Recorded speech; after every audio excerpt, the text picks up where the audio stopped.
Vamos a ir al libro de los Hechos en esta mañana, en este día, a meditar, a reflexionar, a estudiar la palabra, a escudriñarla y dejar que el Espíritu Santo nos hable al corazón. Así que les pido que verifiquemos micrófonos cerrados mientras no estemos participando y ya estamos grabando nuestro devocional. Vamos a compartir hoy desde Guayaquil. Nos comparte el pastor Jorge. Bienvenido, Jorge. Buenos días y quedamos contigo. Muchas gracias. Muchas gracias, Ricardo, y nuevamente, pues, familia, buenos días. Es un gusto estar con todos ustedes. Vamos al libro de los Hechos, al capítulo 2, desde el versículo 37. Al oír esto, se compungieron de corazón y dijeron a Pedro y a los otros apóstoles: varones hermanos, ¿qué haremos? Pedro les dijo: arrepentíos y bautícese cada uno de vosotros en el nombre de Jesucristo para perdón de los pecados, y recibiréis el don del Espíritu Santo. Porque para vosotros es la promesa, y para vuestros hijos, y para todos los que están lejos, para cuantos el Señor nuestro Dios llamare. Y con otras muchas palabras testificaba y les exhortaba, diciendo: sed salvos de esta perversa generación. Así que los que recibieron su palabra fueron bautizados, y se añadieron aquel día como 3,000 personas, y perseveraban en la doctrina de los apóstoles y en la comunión unos con otros, en el partimiento del pan y en las oraciones. Y sobrevino temor a toda persona, y muchas maravillas y señales eran hechas por los apóstoles. Todos los que habían creído estaban juntos y tenían en común todas las cosas, y vendían sus propiedades y sus bienes y lo repartían a todos según la necesidad de cada uno.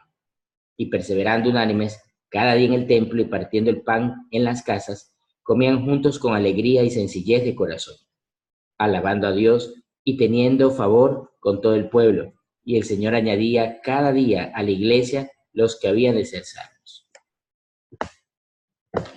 Bueno, este pasaje es muy importante verlo como el cumplimiento del Señor a los apóstoles, de todo lo que iba a ocurrir después de la crucifixión.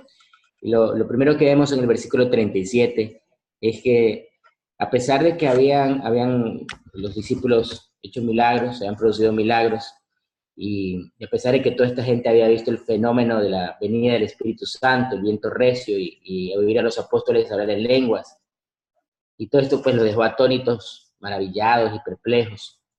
Pero nada de esto produjo fe. La fe comenzó por el oír la palabra de Dios cuando Pedro comienza a predicar. Y como dice Romanos 10:17, es importante que nosotros siempre estemos escuchando la palabra de Dios y que recordemos que la mejor forma para que la gente se convierta no son los milagros, sino el escuchar la palabra de Dios. Esto produjo que la gente se compungiera de corazón. Esta frase, compungir de corazón, tiene que ver con, se produjo una herida en su conciencia. Esta palabra griega, la palabra griega de la cual se deriva compungieron, tiene también otro significado, que es golpear o pinchar violentamente. Y tiene que ver con lo emocional. Es decir, ellos sintieron mucho remordimiento, sintieron en su corazón con fuerza lo que las palabras de Pedro taladraron su interior, y eso hizo que ellos reaccionaran, que ellos pudieran reconocer lo que habían hecho con su Mesías, y comenzaron a ver que el castigo al que lo habían sometido fue injusto. Por eso, en el versículo 36, si nosotros vamos un poquito más atrás, que ayer Jeffrey lo explicó, dice la Biblia: este Jesús a quien vosotros crucificasteis. Esto hizo que ellos sintieran ese remordimiento, que sintieran que su herida, que la conciencia estaba siendo herida, violentada, pero esto no produjo en ellos un malestar, es decir, no produjo en ellos tal vez una negación, o no produjo en ellos un rechazo. Lo que produjo en ellos fue dolor, fue tristeza. Y le hicieron una pregunta a Pedro y a los otros apóstoles: ¿qué haremos? Yo creo que esta pregunta es importante que todos nos hagamos cuando somos confrontados con nuestros pecados, con la herida que le producimos a Dios, con la tristeza que le producimos a Dios por nuestro mal actuar. Señor, ¿qué haremos? Es como un poco parecida a la que le preguntó Pablo, lo que hizo Pablo al Señor Jesucristo, cuando le dijo: Señor, ¿qué quieres que yo haga? Qué importante que nosotros no solo le digamos al Señor, bueno, Señor, gracias, ven a mi corazón, ven a mi vida, sino también, Señor, ¿qué quieres que yo haga? Porque esto tiene que ver con un propósito, con querer entender y participar del propósito que Dios tiene para haberme salvado. Dios tiene un propósito para nosotros. Dios no nos tiene aquí por una razón desconocida. Él conoce la razón y Él lo sabe. Y qué bueno que nosotros vayamos a la presencia de Dios y le digamos, Señor, ¿qué quieres que yo haga? Y ante esto, pues, la respuesta de Pedro, que está en el versículo 38, arrepentíos y bautícese cada uno de vosotros en el nombre de Jesucristo. Esta palabra arrepentíos significa cambiar la mente o el propósito de vida. Tiene que ver con el cambio a mejor, una enmienda. No es simplemente sentir tristeza por el pecado, sino también entender que se debe producir un cambio en mi vida, como dice 2 Corintios 7:10, donde habla que la tristeza que es según de Dios produce arrepentimiento. Hay mucha gente que se queda en la tristeza de haberse equivocado, en la tristeza del pecado, pero hay que ir un poco más allá. Tiene que producirse un arrepentimiento sincero. Recordemos que la palabra también que se emplea mucho en estos casos, cuando se habla de conversión, es la palabra metanoia. Metanoia, de la palabra metanoia viene la palabra metamorfosis, que es la palabra que se utiliza cuando una oruga se convierte en una mariposa. Eso es metamorfosis, es decir, un ser es cambiado o transformado completamente en su estructura y se convierte en un nuevo ser, a tal punto que si nosotros vemos una oruga, le tomamos una foto y luego vemos cuando la oruga entra en el capullo y se convierte luego en una mariposa y tomamos una foto y comparamos ambas fotos, es muy difícil reconocer el animal nuevo versus el viejo. Tal vez queda alguna característica del color, pero mayormente no queda una característica similar. Yo creo que es igual, ese ejemplo es lo que debe pasar en nuestras vidas. Hay mucha gente que cuando se convierte a Cristo no se nota la diferencia de su vida actual con la vida anterior, y todos nosotros tenemos que evidenciar un cambio completamente en nuestras vidas, una metanoia. Dice la palabra de Dios que ellos se arrepintieron. Y a continuación Pedro les dice, y bautícese cada uno de vosotros en el nombre de Jesucristo para perdón de los pecados. Y aquí vemos que habla del bautismo, y es importante que nosotros entendamos que hay dos tipos de bautismo: el bautismo en el Espíritu Santo y el bautismo en agua. El bautismo en el Espíritu Santo viene como consecuencia de yo estar inmerso en la familia de la fe. Porque la palabra bautizar viene del verbo sumergirse o zambullirse. Y en el contexto bíblico, recordemos que cuando los judíos tenían que hacer sus ritos de purificación, ellos se sumergían en tinajas grandes, son unas tinajas inmensas, se sumergían allí para la purificación de su cuerpo. O iban pues al río, en estos casos, y también se metían totalmente, se zambullían completamente, porque era importante para ellos estar limpios. De ahí viene el término bautista, que es zambullirse. Así que así lo hacían para sus ritos religiosos, y así es cuando se hace el bautismo para el perdón de los pecados, el bautismo por agua, por inmersión. Pero el bautismo por el Espíritu Santo es cuando nosotros somos inmersos en la familia espiritual, cuando somos inmersos en la iglesia universal. Este bautismo viene como consecuencia de la fe en Jesucristo. No es dado por nosotros, viene como consecuencia. Pero el bautismo del cual habla Pedro, ese sí es un mandato que todo cristiano debe de llevarlo a cabo. Todo cristiano en algún momento de su vida tiene que cumplir el mandamiento del bautismo. No porque el bautismo en sí permite el perdón de los pecados. El perdón de los pecados viene como consecuencia de mi fe en Jesucristo, pero es parte de la identificación con la muerte, con la sepultura y la resurrección de Cristo. Es una confesión pública de nuestra fe. Por eso el bautismo debe de ser hecho por el cristiano, por aquellos que hemos creído en Jesucristo. Debemos de bautizarnos. Es parte del mandamiento que Dios hace en este caso a través del Señor Jesucristo en Mateo 28, y luego pues lo recalca en Pedro. Recordemos que en Mateo 28 el Señor también habla sobre el bautismo. Y a continuación el versículo 39, porque para vosotros es la promesa y para vuestros hijos.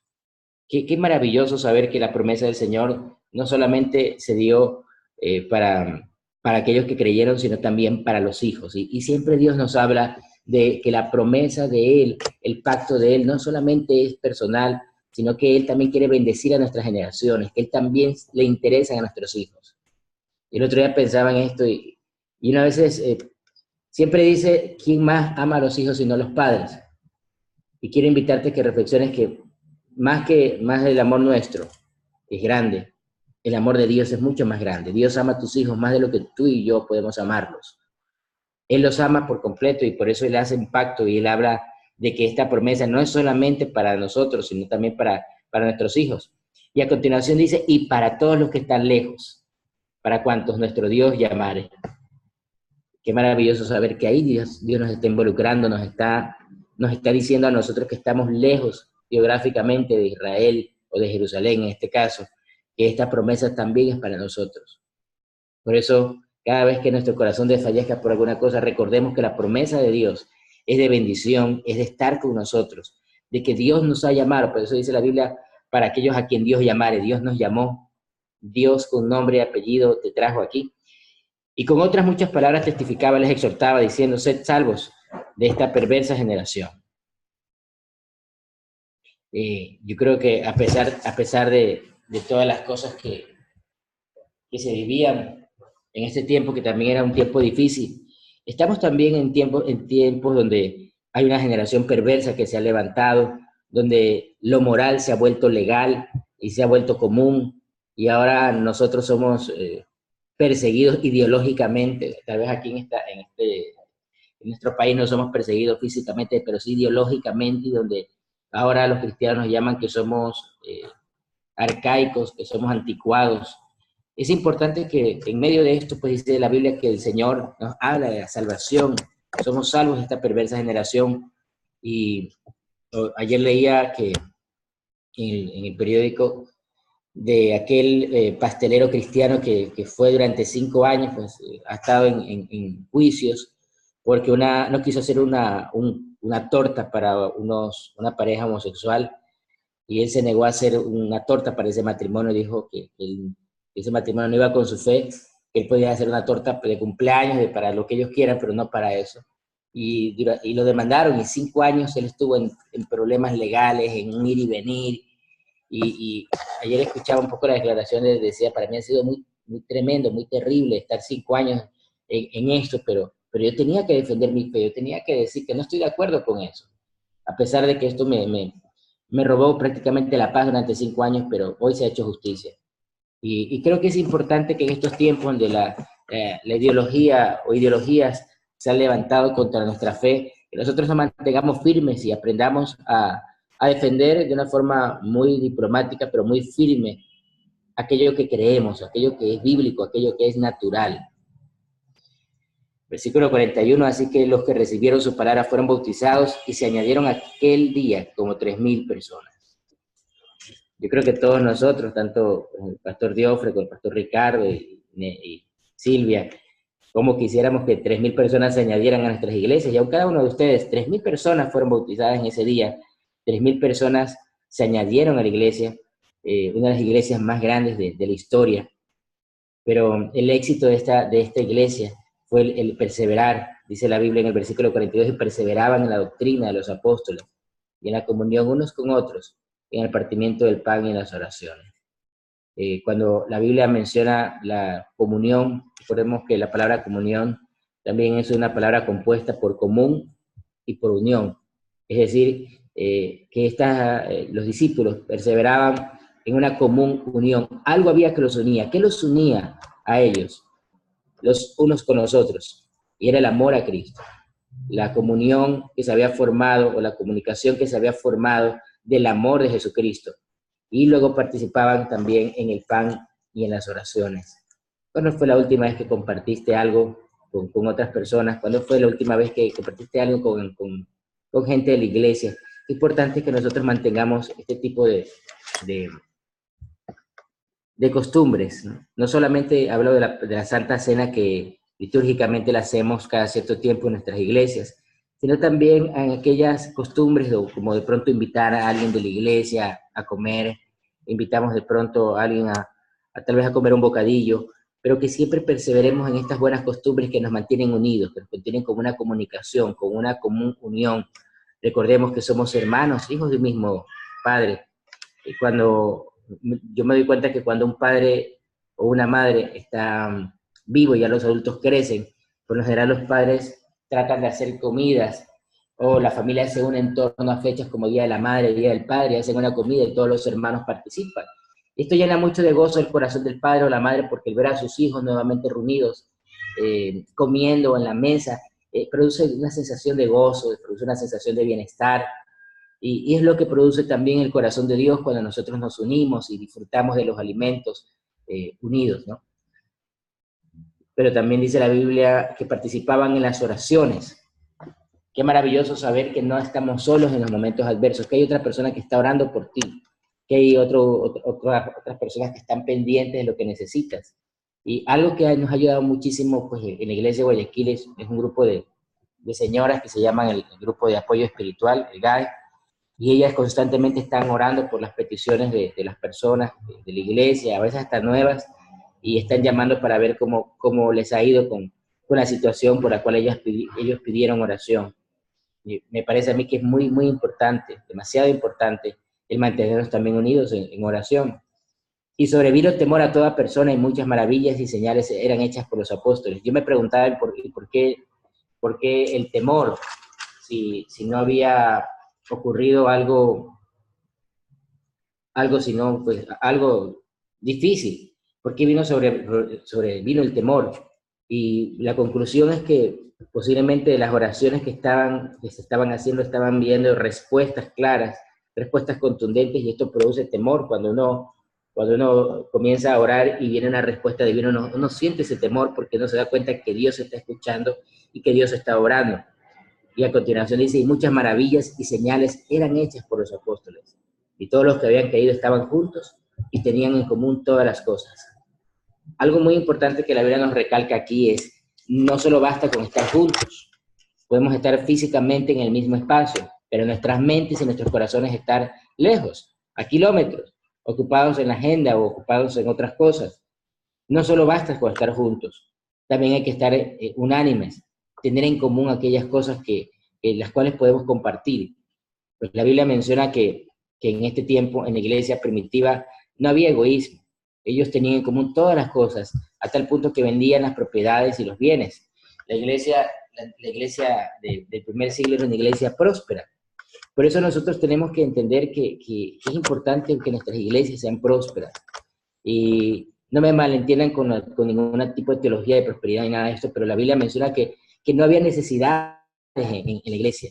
Es decir, que todas las necesidades eran suplidas de todos los integrantes de la iglesia, pero principalmente pues en sí el organismo, la iglesia, era próspera, porque no permitían que nadie pasara ningún tipo de necesidad, a tal punto que cuando había necesidad ellos vendían sus bienes y los repartían. Se daban cuenta de las necesidades de los unos o de los otros y estaban compartiendo pues lo que ellos tenían. Y perseveraban unánimes cada día en el templo y partiendo el pan en las casas comían juntos con alegría y sencillez de corazón. La perseverancia y la unanimidad llevó a que cada día, no solamente había una reunión en la mañana, porque para la costumbre judía ellos era importante los 3 tiempos de oración.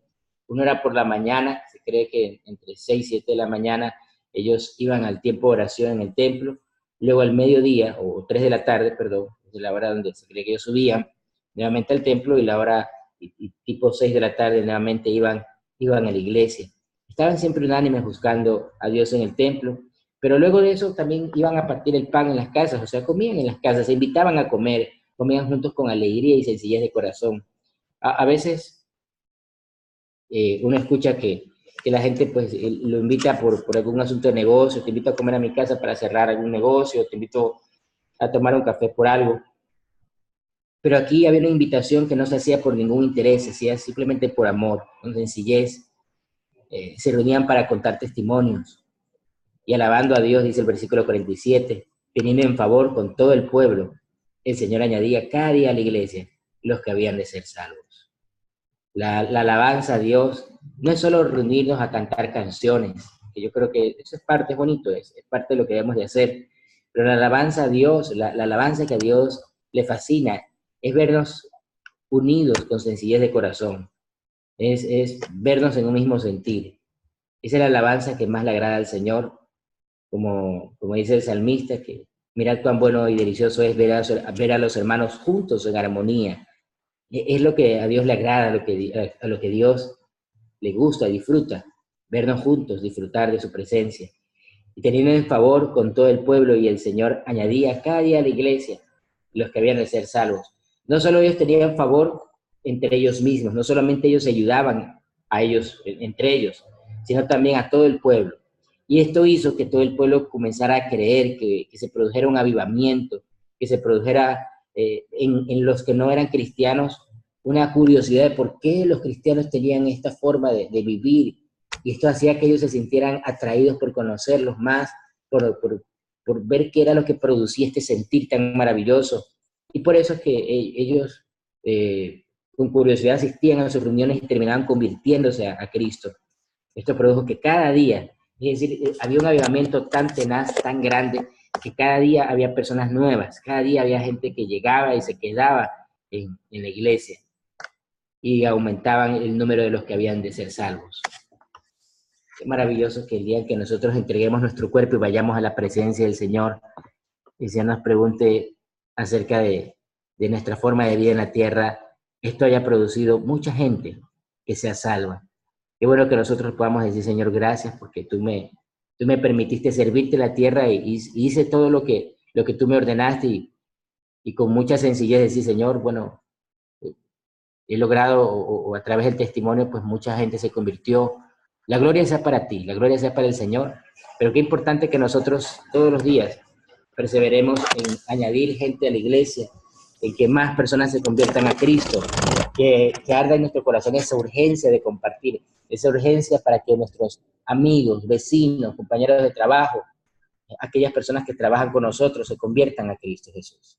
Yo quiero invitarles, familia, que pensando en esto, que hoy le pidamos al Espíritu Santo que produzca en nosotros esa urgencia tan grande de compartir. Y quiero concluir con algo que pasó hace unos días aquí al pie de la iglesia o de la casa. Estaba yo arreglándome para salir a dejar a los niños y escuché un estruendo, un choque entre una moto y un carro, y mi esposa fue a buscarme, me dijo que había un hombre herido, y salimos a ver en qué podíamos ayudar, qué podíamos hacer.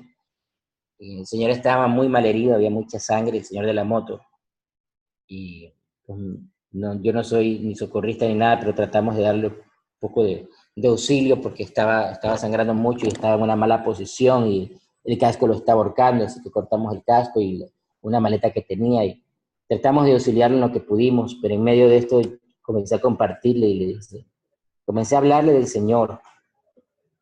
Y la herida en su cabeza era muy grave. Bueno, no quiero alargar mucho, pero el Señor falleció. Y me pongo a pensar, pues sí, Dios ojalá haya permitido que este Señor sí me entendiera cuando comencé a compartirle de Cristo. Yo lo hice con mucha urgencia porque la verdad sí me di cuenta que la gravedad de sus heridas eran muy fuertes. Se rompió la base craneal, y en los segundos o los minutos que estuvo ahí tirado y donde todavía había algo de conciencia, comencé a compartirle del Señor, porque si este Señor no sale de esta, es importante que se vaya con Cristo en su corazón. Yo creo que esa urgencia debe de darse en nuestros corazones con toda la gente que nos rodea, porque nunca sabemos cuándo el Señor nos manda a llamar, cuándo nos toca entregar este cuerpo, pero que salga en nuestro corazón, que tengamos en nuestra mente la urgencia por compartir, la urgencia porque cada persona de tu entorno conozca al Señor, que cada persona de tu comunidad, de tu trabajo conozca de Cristo, porque mañana, quién sabe si sea tarde. Vamos a orar. Señor amado, en esta mañana queremos pedirte que en nuestro corazón produzcas esa urgencia por compartir, esa urgencia por evangelizar, esa urgencia, Señor, porque tu nombre sea conocido. Que nosotros, Señor, perseveremos cada día en buscarte, en adorarte, pero que esa perseverancia produzca el fruto, Señor, de que más personas sean añadidas, que más personas conozcan de ti, Señor Jesucristo.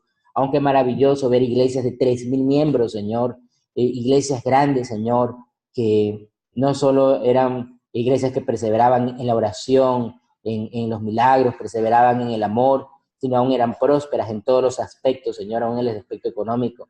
Señor, qué maravilloso es ver que tú estás con aquellos que te buscamos de corazón, Señor. Ayúdanos en este tiempo a lograr que nuestras iglesias también se vuelvan grandes, se vuelvan prósperas, Señor, se vuelvan iglesias sencillas, con un corazón, Señor, lleno de amor para con los demás. Ayúdanos a cada uno de nosotros a ser perseverantes en la doctrina, en la palabra, en buscarte, en honrarte, Señor. Ayúdanos a ser perseverantes en el amor, Señor, los unos con los otros, porque en eso se manifiesta el amor hacia ti, Señor. Bendito seas, oh Dios. Te damos toda la gloria y la honra, te damos la reverencia total y absoluta, Señor. Bendice nuestras iglesias, bendice Senfol, Señor, en Ecuador, que aún cada iglesia Senfol llegue no solo a 3,000, sino que supere esa cifra, Señor. Que tanto redes norte, redes del valle, Señor, redes sur, que la iglesia de Diofre, en Ibarra, la iglesia acá en Guayaquil, Señor, se vuelvan iglesias así, iglesias donde se persevere en la doctrina, en la sana doctrina, en la oración, en la comunión, y que se vuelvan iglesias, Señor, de más de 3,000 miembros en el nombre de Jesucristo. Padre de los cielos, ponemos delante de ti nuestros corazones, nuestras vidas, y te damos gracias, Señor. Hoy con sencillez, Señor, compartimos este pan espiritual, este pan maravilloso, este maná del cielo, Señor, tu palabra. Hoy con sencillez, Señor, perseveramos en la oración, en buscarte, en honrarte, en adorarte, Señor. Hoy te pedimos, Espíritu de Dios, que te sigas manifestando en nuestras iglesias, en nuestras vidas. Hoy con sencillez de corazón, Señor, queremos agradecerte por tu amor y por darnos la oportunidad de poder unirnos en tu nombre. Bendícenos, Señor, y síguenos hablando en esta mañana, síguenos llenándonos de tu paz, Señor. En el nombre maravilloso de nuestro Salvador Jesucristo, te hemos orado. Amén.